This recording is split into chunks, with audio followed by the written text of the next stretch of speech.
আপনারা যে রাইস কুকারটি দেখতেছেন, এই রাইস কুকারে দেখেন যে সুইচ দিলে কুক চালু হয় না, অর্থাৎ সুইচে সমস্যা করতেছে, সুইচ আটকিচ্ছে, তবে এখানে যে কুক চালু হচ্ছে না। তো এখন আমরা এই রাইস কুকারটি খুলে এটি মেরামত করব। অতি ছোট একটি কাজ। এই ছোট একটি কাজ আপনারা যদি এই ভিডিওটি পুরোপুরি দেখেন তাহলে অবশ্যই বুঝতে পারবেন, এবং রাইস কুকারের এই ধরনের সমস্যা হলে আপনারা নিজেই তা মেরামত করতে পারবেন। তো এখন আমরা এই পিছনের পার্টটি খুলে নিব। আর পিছনের পার্টটি খুলে নিতে হবে আমাদের, কেননা পিছনের পার্টেই আমাদের এই সুইচ সিস্টেমগুলো লাইন করা আছে। তো ঠিক এভাবে একটা চাকু বা পাতলা কোনো কিছু ভিতরে ঢুকে দিবেন।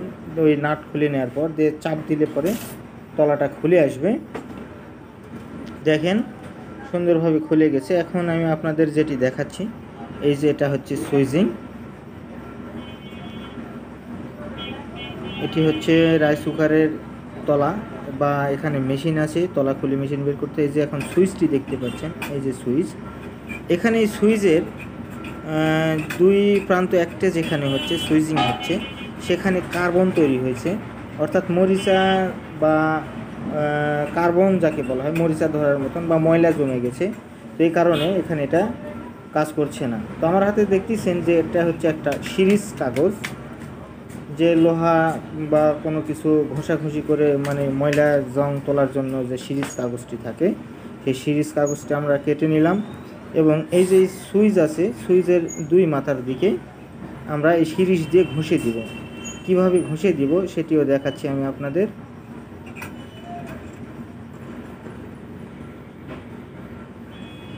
সিরিজ দিয়ে এখন সুইচের নিচের মাথাটা আমরা একটু ঘষে নিচ্ছি, এরপর উপরের পারেও আমরা ঘষে নিব। এই যে এখন আমরা উপরের পাটটা ঘষে নিব, পরিষ্কার করে নিব। পরিষ্কার করে নিলে পরে আমাদের দুই পাড়েরই যে কার্বন বা মরিচা ছিল বা ডিসকানেক্ট হচ্ছিল, কানেক্ট হচ্ছিল না, সেই সমস্যার সমাধানটা এখন হয়ে যাবে। তো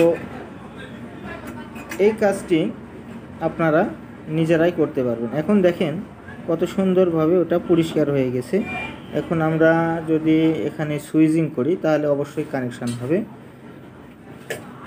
এই যে দেখেন এখন আমি সুইচ করতেছি, একটু ভালো করে দেখেন। এই যে সুইচ করতেছি, সুইচ করলে সুইচটা সুন্দরভাবে যে ওখানে বসে যাচ্ছে এবং ঠেকে যাচ্ছে, কাজ হচ্ছে।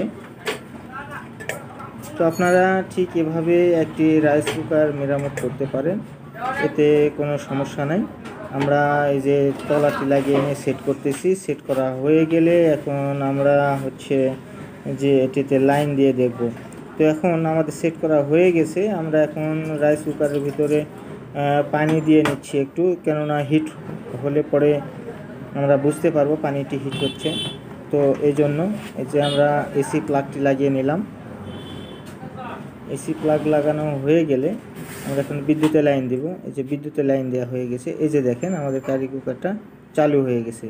তো আজকের মতো ভিডিও এখানে শেষ করছি। আল্লাহ হাফেজ।